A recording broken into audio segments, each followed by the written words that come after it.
Welcome into my second time-lapse breakdown. This time we've got a much more complex painting to talk about than the last one. This one took about 4 times longer. It's also more in line with how it would normally work. As I said in the last one, I want to use these videos as a way to help explain the process that you see in the time-lapse. So while it took longer, most of that was with rendering. And rendering is a subject that's better suited to tutorials rather than workflow. So maybe I'll do some of those in the future, but for now, I'll be glossing over a lot of the rendering phase. Before we get started though, this is a new channel, so I wanted to remind everybody that a like and a subscribe goes a long way in getting YouTube to show this and future videos to people. Just throwing that out there.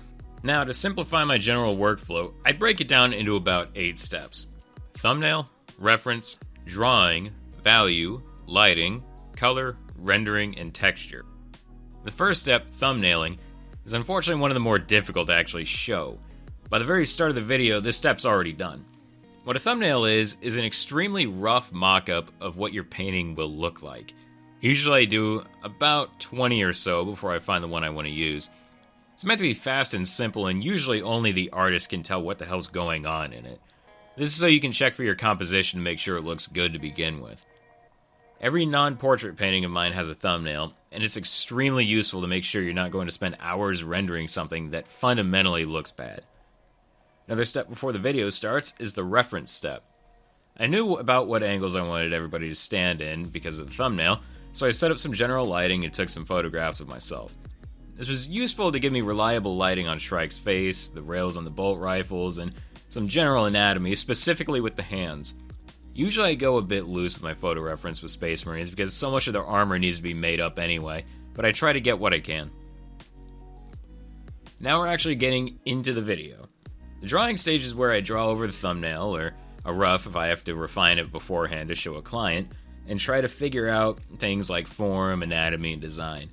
Really, you're just trying to refine it down to get a better idea of what it's going to look like and give yourself a more solid base to paint on top of. This step also includes any photo bashing I may want to do. After the drawing is done, I put in my values, which is essentially what is going to be dark, light, or in between.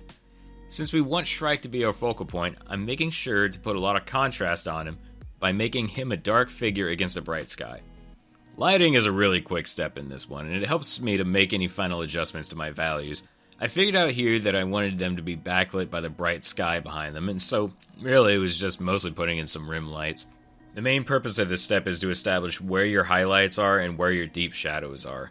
It just so happened that the backlighting for this painting made this a lot simpler than usual. Now I colorize the painting to establish where I want warms and cools to find something that I like. It's a bit monochromatic, but I felt like the Raven Guard's black armor lended itself well to that. I tend not to spend much time at all on color and leave that more open for the rendering stage. Color gets a lot of credit for what good value structure does in paintings. Color can be swapped around a lot, value kind of can't. That's a reason why really good artwork can still look really good in black and white. Obviously, bad color will hurt a painting, and great color will help it, but it's not as important as many people think. Now, with all of that done, we can move on to rendering. But as I said, rendering is difficult to talk about.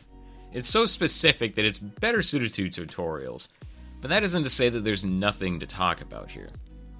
The first thing is how I'm trying to optimize my layering.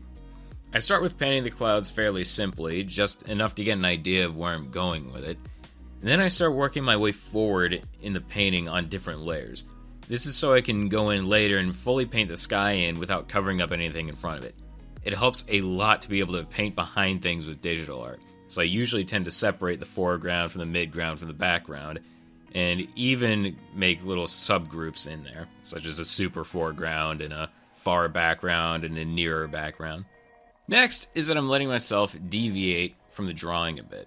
It's nothing too major, but I'm putting in some structure and detail that wasn't there before. Believe me when I say that rendering is boring.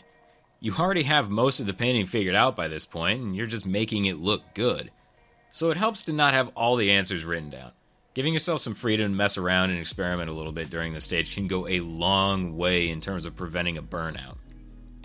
Finally, I want to mention something that I try to focus on in this painting, which is to increase detail in the focal points. Complexity draws people's attention, so it can be useful to add more detail in important locations like Shrike and the other Space Marines. So some of the rendering stage in the video will show me going back to areas I've already painted in and adding more detail there than others, and that's why I did that.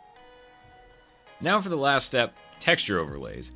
Like I said in my last video, it's good for digital painters to overlay a texture over their canvas to help tie their paintings together and add some more cohesion to it. Traditional artists don't really have to worry about this as much because they naturally have something like canvas to add texture as well as brush strokes in their paint. Digital artists tend to need to add that in to prevent their work from having a digital, or more accurately, a fake look. And that's the Shrike painting. This was a much longer one, so hopefully I didn't simplify it too much.